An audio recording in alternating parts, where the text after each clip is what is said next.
السلام علیکم ورحمۃ اللہ وبرکاتہ۔ آج کا سوال ہے، رمضان کے لیے عید ہے یا عید کے لیے رمضان؟ اللہ تعالیٰ نے قرآن میں بہت سی آیتوں میں اس قسم کے انداز سے بات کی ہے، یہ سوال کیے ہیں کہ یہ بات ان کے لیے ہے جو غور و فکر کرتے ہو، یہ بات ان کے لیے ہے جو سمجھتے ہو اشارے کو، یہ جس کو جب تک اللہ تعالیٰ سمجھانا چاہے تب تک وہ نہیں سمجھ سکتا۔ میں قرآن کی آیتوں کا مفہوم نہیں بیان کر رہی، ان آیتوں میں جس طرف اشارہ کیا جا رہا ہے اس کی بات کر رہی ہوں۔ رمضان کی بات کریں گے تو اللہ تعالیٰ نے ہمیں جو مہینہ دیا ہے وہ نیکیوں کے لیے، عبادت کے لیے ہی نہیں، صرف نفس پہ کنٹرول کرنے کے لیے، جو انسان خود کے نفس پر قابو پانے کے لیے جو مشقت اٹھاتا ہے پورا سال، وہ مشقت انسان کو رمضان میں اٹھانے نہیں پڑتی۔ اس کی وجہ دو ہے، ایک جو ہے وہ شیطان کو اللہ تعالیٰ جو ہے وہ قید کر دیتے، دوسری یہ کہ انسان جب بھوکا رہتا ہے، پیاسا رہتا ہے اور اللہ کے حکم کے تابع رہتا ہے تو نفس جو ہے وہ اس کی اتباع پہ مجبور ہو جاتا ہے، اور نفس پہ کنٹرول کرنے کا اس سے بہترین جو راستہ ہے وہ اس دنیا میں ممکن ہی نہیں ہے کہ انسان خود کو جو ہے وہ بھوک کے حوالے کر دے۔ جیسا کہ اللہ تعالیٰ نے حکم دیا ہے کہ تم اس وقت تک کھاؤ جب تک کہ میرا حکم ہے، اور اس وقت سے کھانا بند کر دو جب سے میرا حکم ہے، اور پھر اس وقت تک بھوکے رہو جب تک کہ میرا حکم ہے، اور اس وقت سے پھر سے کھانا شروع کرو جب سے میرا حکم ہے۔ تو یہ جو سارا روزے کا نظام اللہ تعالیٰ نے رکھا ہے، اور اللہ تعالیٰ نے جو قرآن کا پورا مہینہ انسانوں کو نعمت کے طور پہ دیا ہے، وہ اس کا پورا نظام اس بات کے لیے رکھا گیا ہے کہ ہم جو ہے وہ اللہ کے حکم پر مکمل طور سے عمل کرنے سیکھ جائیں، اور یہ جو ہے وہ نفس کو بہت زیادہ ناگوارہ گزرتی ہے۔ اس لیے رمضان کا جو مہینہ ہے وہ اس بات کے لیے مخصوص کیا گیا ہے کہ ہم اپنے نفس پہ جو ہے وہ قابو پا سکیں، اور جو سیلف کنٹرول کا ایک انسان کے اندر خوبی رہتی ہے، وہ نفس پہ قابو پانے سے بہت زیادہ بڑھ چڑھ کے حاصل ہوتی ہے۔ انسان کو سیلف کنٹرول کرنے کی جو ایک کیپیبلٹی ہے وہ نفس پہ قابو پانے سے حاصل ہوتی ہے، اور یہ جو مہینہ گزرتا ہے اس میں اگر ہم ہماری جو خواہشیں ہیں، جو کھانے پینے کے علاوہ بھی جو خواہشیں ہیں، اگر ہم ان پہ بھی کنٹرول پریکٹس کرنے کی کوشش کریں گے تو اس میں بھی ہم کو جو ہے وہ کامیابی محسوس ہوگی، کہ کیونکہ ہم روزے کی حالت میں ہیں اور ہم جو ہے وہ اللہ کے حکم کے تابع ہیں۔ اور ایک بات جو انسان کے لیے رمضان میں بہت مشکل ہوتی ہے مسلمان کے لیے، وہ ہے ایک چیلنجنگ شیڈیول، جو انسان کی جو ہے وہ نفس کی اصلاح کے لیے بہت مددگار ہوتا ہے، کہ انسان کو اس وقت کھانے کا حکم ہے جس وقت پہ انسان عام طور پہ نہیں کھاتے، اور نمازوں کی جو کثرت سے حکم دیا گیا ہے، جس کے لیے تراویح کی جو نماز ہے رات کے ایام میں، اور تہجد کی جو انسان پابندی عام دنوں میں نہیں کرتا، وہ سحری کے لیے اٹھتے ہیں تو اکثر لوگ تہجد پڑھتے ہیں، اور تہجد کے فائدے ہوتے ہیں، اور نفل نمازیں کی کوئی جو کر سکتے ہیں وہ لوگ نفل نمازوں کی کثرت کرتے ہیں۔ اللہ والوں کا تو معمول تھا کہ وہ رمضان کے مہینے کی ایک پل، ایک گھڑی بھی جو ہے وہ ضائع نہیں کرتے تھے، اور ہم کو جو روزہ رکھنے کو، بھوکا پیاسا رہنے کا، کثرت سے عبادت کرنے کا، قرآن کی تلاوت میں اضافہ کرنے کا، تراویح کے ذریعے نمازوں میں اضافہ اور دعاؤں کی کثرت جو ہے وہ رمضان میں کی جاتی ہے۔ یہ سب چیزوں سے ہمارا جو ہوتا ہے وہ نفل عبادت میں اضافہ ہوتا ہے، ذکر و اذکار میں اضافہ ہوتا ہے، قرآن کی تلاوت میں جو اضافہ ہوتا ہے، اس سے ہمارا فائدہ یہ ہوتا ہے کہ ہمارا نفس جو ہے وہ اللہ کے حکم کی اتباع کرنے پہ جو ہے وہ عادی ہو جاتا ہے، تو اس سے ہم کو جو ہے وہ غیر رمضان میں اللہ کے حکم پہ عمل کرنا بہت آسان ہوتا ہے۔ آپ قرآن کی آیتوں کی سیرت سے اور اللہ والوں کی زندگی کے معمول سے اندازہ لگا ہی سکتے ہو کہ یہ مہینے کی ایک ایک گھڑی کتنی اہمیت رکھتی ہے۔ پورا مہینہ ہی قربانیوں میں گزرنا چاہیے انسان کا، لیکن ہم پورا مہینہ قربان کر دیتے ہیں عید کی تیاری اور اچھی افطاری میں۔ بس لوگ دو ہی کام میں کثرت سے نظر آئیں گے، ایک کھانے میں اور دوسرا خریدنے میں، باقی دکھیں گے بنانے اور پکانے میں۔ ایک ہجوم دکھے گا لوگوں کا صرف وقت ضائع کرنے میں۔ نہیں کہ اللہ تعالیٰ رمضان کی اس قربانی کے بدلے 70 گنا نیکیاں دی ہے ہمیں، اس کے باوجود ایک دن سیلیبریٹ کرنے کو دیا ہے، تاکہ ہم یہ قربانی کے مہینے میں جو قربانی دی ہے اس بات کو سیلیبریٹ کر سکیں۔ اس مہینے میں ہر نیکی کا 70 گنا اجر ملا اور انعام ملا، اس بات کی سیلیبریشن۔ اس مہینے میں جو نیکی کی توفیق ملی اس بات کی سیلیبریشن۔ جیسا رمضان گزرے گا ویسا اب سال گزرے گا، اس بات کی سیلیبریشن۔ حالانکہ جو دنیا کی آفر سے کمپیئر کریں گے تو جب دنیا کی کوئی ڈائننگ یا شاپنگ کی آفر آتی ہے تو انسان کتنا ہی کھا لے، کتنا ہی خرید لے، آفر ختم ہونے پر افسوس ہوتا ہے کہ آفر ختم اور فائدہ نہیں اٹھا سکے۔ اتنا چاہیے تھا۔ اللہ تعالیٰ جانتے ہیں کہ جو ایمان والے ہوں گے وہ ایسے آفر کے مہینے کے ختم ہونے پر افسوس کریں گے، اس لیے اللہ تعالیٰ نے چاند رات کو رکھا اجر ملنے کی رات۔ جیسا مزدور کے دن ختم ہونے پر مزدوری ملتی ہے، ویسا روزے دار کو پورے مہینے کی قربانی کا اجر دینے کے لیے عید سے پہلے کی چاند رات رکھی اور عید کا دن خوشی منانے کا حکم دیا۔ اللہ پاک چاہتے تو اس مہینے کے ختم ہونے کا افسوس کرنے کا حکم بھی دے سکتے تھے، لیکن اتنا افضل مہینہ ہے، ظاہر سی بات ہے انسان سے کچھ لمحوں کے لیے تو گمراہی یا کوتاہی ہوئی ہی ہوگی،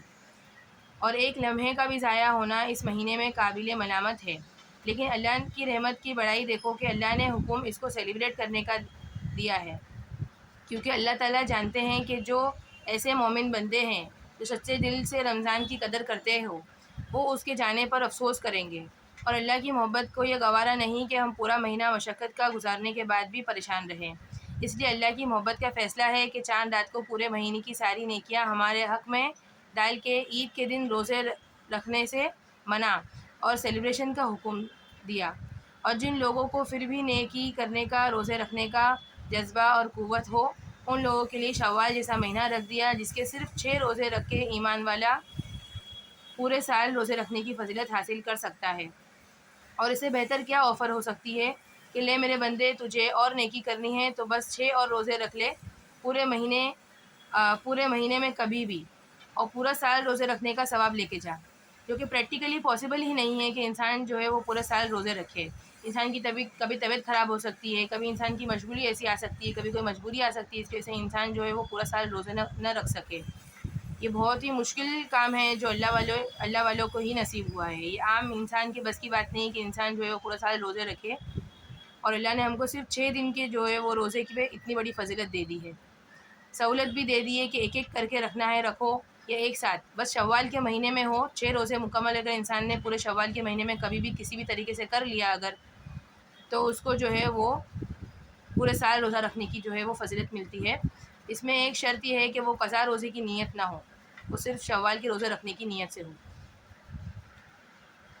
کیونکہ اللہ پاک جانتے ہیں کہ ایک مہینہ روزے رکھ کر میرا بندہ جسمانی اعتبار سے کمزور ہو گیا ہوگا، اس لیے اللہ ہم سے اور زیادہ قربانی طلب نہیں کر رہے، ہمیں اپنی رحمت کی برکت سے تھوڑا سا اور کرنے سے اتنے بڑے اجر سے ہمیں تسلی دے رہے ہیں۔ ایک بات دھیان رکھو، بہت کچھ کرنے کے بعد تھوڑا اور کرنا زیادہ مشکل ہوتا ہے، اور ہر کسی کے بس میں نہیں ہوتا، اور ہماری نیت کو بہترین جاننے والے اللہ پاک ہے۔ اللہ کی رحمت اور محبت کے آفرز پر ہم کہاں غور اور فکر کرتے ہیں، دنیا کے آفر کا ہم ویٹ کر رہے ہوتے ہیں، ایڈوانس میں چینلز کو سبسکرائب کیا ہوا ہوتا ہے، گروپس کی اپڈیٹ فالو کر رہے ہوتے ہیں، انسٹا کی اسٹوریز کا ویٹ کر رہے ہوتے ہیں، لیکن اللہ نے جو آفر اتنی محبت اور حکمت سے رکھی ہے ان کی تو ہمیں قدر اور فکر ہے ہی نہیں۔ اب چاند رات ہی کو یہ اجر کی رات بنانا کیوں، یہ کبھی سوچا ہے؟ آپ نے اسکول کے بچوں کو دیکھا ہوگا کہ پورا سال محنت کرتے ہیں، پورا سال مشقت اٹھاتے ہیں، شیڈول فالو کرتے ہیں، اسٹڈیز کا پریشر اٹھاتے ہیں، لیکن جیسا ہی رزلٹ اور چھٹی مل جائے تو پورے سال کی محنت اور تھکان جیسے ان کی تو اوجھل ہو جاتی ہے، اور خوشیاں منا رہے ہوتے ہیں کہ ہم کو چھٹی مل گئی، ہمارا رپورٹ جو ہے وہ آ گیا۔ ہاں اگر بچہ فیل ہو جائے تو الگ بات ہے، اس کو شاید تھوڑا افسوس ہو، لیکن چھٹیوں کا جو انسان خوشی مناتا ہے، بچہ جو مناتا ہے وہ خوشی، وہ تو پھر بھی مناتا ہے، حالانکہ وہ پورا سال مشقت کے بعد ایک مہینے کی راحت ہوتی ہے جس کے پر بچے اتنے خوش ہو رہے ہوتے ہیں۔ لیکن ہم کو تو پورا سال آزاد چھوڑ کر اللہ نے صرف ایک مہینہ مشقت کا موقع دیا ہے، پھر بھی ہم خوش تو ہے عید میں، لیکن کیا اس خوشی کے پیچھے یہ جو وجہ ہونی چاہیے وہ ہوتی ہے؟ کیا ہم نے رمضان کی اس نعمت کو بے حد وصول کر سکے اس سبب میں عید میں خوشی منا رہے ہوتے ہیں، یا کسی اور وجہ سے ہم صرف عید کے یعنی اپنے آپ میں ایک سیلیبریشن کا یا چھٹی کا یہ دن ہے اس وجہ سے ہم سیلیبریٹ کر رہے ہوتے ہیں، یا ہم اس لیے سیلیبریٹ کر رہے ہوتے ہیں کہ ہم اس بات سے خوش ہوتے ہیں کہ ہم نے رمضان کا جو اتنا محبوب اور افضل مہینہ تھا اس کو اس قدر وصول کیا، اس لیے ہم خوش ہوتے ہیں۔ یہ سوال ہمیں اپنے آپ سے پوچھنا چاہیے کہ ہم عید کے دن خوش تو ہے، لیکن ہم خوش کیوں ہیں؟ اللہ کا حکم ہے خوش ہونے کا، اس کے لیے ہم کو دوسری وجہ کی ضرورت نہیں ہے، اللہ کا حکم ہے صرف اس لیے ہم خوش ہو سکتے ہیں، لیکن ہماری جو خوشی کی جو ایک سبب بنتی ہے، جو ایموشنل ایک ریزن بنتا ہے، وہ ایموشنل ریزن کیا ہے اس کے پیچھے کا ہماری خوشی کا، اس پہ ہمیں تھوڑا غور کرنا چاہیے۔ اسکول کے اوپن ڈے جیسا ہی ہم کو اللہ پاک نے ہماری رزلٹ کا دن جو ہے وہ چاند رات کو ہی بنا دیا۔ عید کی صبح سے ساری نیکیاں کرنے کا پریشر، شیڈیول پہ چلنے کی ریسٹرکشنز اور روزے کی پریشانی سب ہم سے جو دور کر دی اور صرف 2 رکعت عید کی دے دی۔ دھیان رکھو، خوشی منانے کی شروعات بھی اللہ پاک نے صاف ہو کر مل جل کر نماز سے شروع کرنے کا حکم دیا ہے۔ اب آپ کے من میں سوال آیا نہیں؟ اگر آپ نے میری بات دھیان سے سنی نہیں تو میں پوچھ لیتی ہوں، میں نے جو رزلٹ کی مثال دی تو وہ مناسب کیسے؟ چاند رات کو کوئی رپورٹ کارڈ تو ملتا نہیں کہ یہ کیسی مثال؟ آپ کا سب سے بڑا رپورٹ کارڈ جو ہے وہ ہے آپ کا اپنے نفس پہ کنٹرول، اس میں کتنا کامیابی حاصل ہوئی وہ آپ نے اپنے آپ کو دیکھ کر ہی اندازہ لگانا ہے۔ اس میں کوئی کیلکولیشن یا پرسنٹیج کی ضرورت نہیں پڑے گی۔ انسان کے احساس اور جذبات بولنے لگتے ہیں نا، تو انسان ان کو خاموش نہیں کر پاتا ہے، اور ایمان کے بڑھنے کی حقیقت یہ ہے کہ انسان کے احساس اور جذبات اس کے مطابق ہونے لگتے ہیں۔ ایمان والا شخص ایمان سے مسلمان اور جذبے سے کافر نہیں ہو سکتا، اس کا جذبہ بھی اس کے ایمان کے مطابق ہی ہوتا ہے۔ جیسے ایمان والا اللہ کا شکر کرتا ہے تو اللہ کا شکر اس کے دل میں اس کے ایمان کے بقدر موجود ہوتا ہے، مگر انسان اگر جذبے سے اللہ کا شکر گزار نہ ہو یا اسے اللہ کے شکر کا دل میں احساس نہ ہو تو وہ حقیقتاً اتنا ایمان اور یقین رکھتا ہی نہیں ہوگا اتنا وہ سوچ رہا ہے یا پریٹینڈ کر رہا ہے۔ اس بات پہ میں ایک الگ سے ویڈیو بنا سکتی ہوں، اتنی تفصیل ہے اس ٹاپک میں۔ تو اب کرنا یہ ہے کہ آخری دن چل رہے ہیں رمضان کے، اچھے سے اچھا رزلٹ ملے، اس لیے اتنا کم سے کم ہو جائے کہ ہم کو اللہ معاف کر دے۔ جو ہماری رمضان آنے سے پہلے کی زندگی گزری اس کے لیے بھی، اور جو رمضان میں خطا اور کوتاہیاں ہوئی اس کے لیے بھی اللہ ہم کو معاف کر دے۔ اس لیے ابھی بھی وقت ہے، تھوڑا سا کثرت سے استغفار ہو سکے تو صلاۃ التسبیح اور دو رکعت کر کے صلاۃ التوبہ پڑھیں، اور سب سے زیادہ جو ہم کر سکتے ہیں ایک خاص عمل، وہ ہے فرض نماز کے بعد یا تہجد کے آخری وقت میں یہ نیت سے 2 رکعت پڑھنا کہ بس اللہ تو راضی ہو جا۔ ہم اس قابل نہیں ہیں کہ تجھ کو راضی کر سکے، لیکن تو اس قابل ہے کہ ہم کو معاف کرے اور ہم سے راضی ہو جائے۔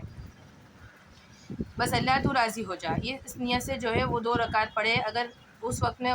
نہیں ملتی سہولت تہجد کے وقت میں پڑھنے کی یا فرض نماز کے بعد پڑھنے کی، جیسے کہ فرض نماز کے بعد دعا قبول ہوتی ہے، وہ دعا مانگ لے، یا تو پھر اگر دن کے کسی وقت انسان کو سہولت اگر 2 رکعت پڑھنے کی ملے تو اس وقت میں پڑھ لے تو بھی چلے گا۔ اللہ پاک جو ہے وہ اوقات سے زیادہ جو ہے وہ انسان کی نیت سے خوش ہوتا ہے اللہ۔ اس کے علاوہ ہمارے اعتراف میں جن لوگوں کو ہم نے جانے انجانے میں دل دکھایا ہے یا قطع تعلقی ہے، سب سے معافی مانگے، برے چیپٹر رشتوں کے جو ہے وہ بند کر کے اچھے نئے چیپٹر کھولے، اور اللہ کے سامنے اس چیز کا پھر خلاصہ کرے کہ اللہ میں تیرے لیے سب کو معاف کیا، تو بھی میرے اس عمل کے واسطے سے مجھ کو معاف کر دے۔ یہ اللہ کے سامنے جو ہے ہم کو عہد بھی کرنا ہے کہ ہم اللہ کے واسطے جو ہے وہ سب کو معاف کریں گے، اور اللہ سے بھی معافی مانگنی ہے۔ ہو سکے تو صدقہ دے، کسی غریب کو خوش کرے، بے بس کا سہارا بنے، جو ہو سکتا ہے کرے، لیکن اللہ کے واسطے اس رمضان کے مہینے کو جو ہے وہ مکمل ضائع ہونے سے بچا لے۔ ابھی بھی موقع ہے ہمارے پاس، کچھ دنوں کا ہی صحیح لیکن موقع ہے۔ اللہ کو معافی مانگنے والا اور اس کی رضا چاہنے والے بندے بہت محبوب ہیں، اور اللہ کی محبت ہماری معافی کے لیے کافی ہے، مگر ہمارے اندر سچے دل سے ندامت شرط ہے۔ اس لیے اوپری طور پہ جو ہے وہ لمبی معافی مانگنے سے بہتر ہے کہ مکمل جو ہے وہ دل کی ندامت سے انسان جو ہے وہ 2 آنسو بھی بہا دے تو وہ اللہ کو بہت محبوب ہے۔ ایک بات یاد رکھیں، اگر ہم ایک پل میں فنا ہونے والے انسان ہو کر اتنا اکڑیں گے اور لوگوں کو معاف نہیں کریں گے اور اپنی غلطیوں کی معافی نہیں مانگیں گے، تو اللہ کی اتنی عظیم ذات جو اکڑنے کا حق رکھتی ہے، اس کو اس بات پہ کیسے راضی کر سکتے ہیں کہ وہ ہم کو معاف کر دے۔ حدیث میں بہت سی وعیدیں آتی ہے رمضان گزرنے کی اور اللہ کی معافی نہ ملنے کی، اس لیے اس پہ غور کرے، اور یہ بہت ڈرنے والی بات ہے۔ کیا خبر ہم جو ہے وہ اگلا رمضان جو ہے وہ اس دنیا میں ہم کو ملے یا نہ ملے۔ ہمارے وہ رشتہ دار جن کا ہم نے دل دکھایا ہے اور ان کی معافی مانگ کے خود کو معاف نہیں کروایا ہے، تو وہ ہمیں اگلے رمضان سے پہلے موقع ملے یا نہ ملے۔ اس لیے سب کو ریمائنڈ کرے، اور جسے ہم محبت کرتے ہیں اور خود بھی عمل کریں، کیا خبر پھر موقع ملے نہ ملے۔ موت کی تلوار تو ہر کسی کے گردن پر اس کی پیدائش سے لٹکی ہوئی ہے، بس اللہ کا حکم آئے اور انسان جہاں سے آیا وہیں کو لوٹ جاتا ہے۔ اس میں نے کچھ لکھا ہے، اگر اجازت ہو تو سنا دوں۔ اتنا تکبر کس بات کا کرتے ہیں ہم، کیا قابل معافی ہے ہم؟ معاف کر دے سب کو، نہ کر سکے تو کیسے ہم؟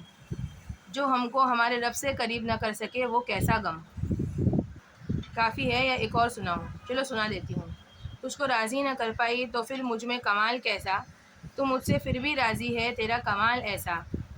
تجھ سے معافی نہ مل پائے تو پھر میرا ملال کیسا؟ تو مجھے پھر بھی معاف کر دے تیرا جمال ایسا۔ السلام علیکم۔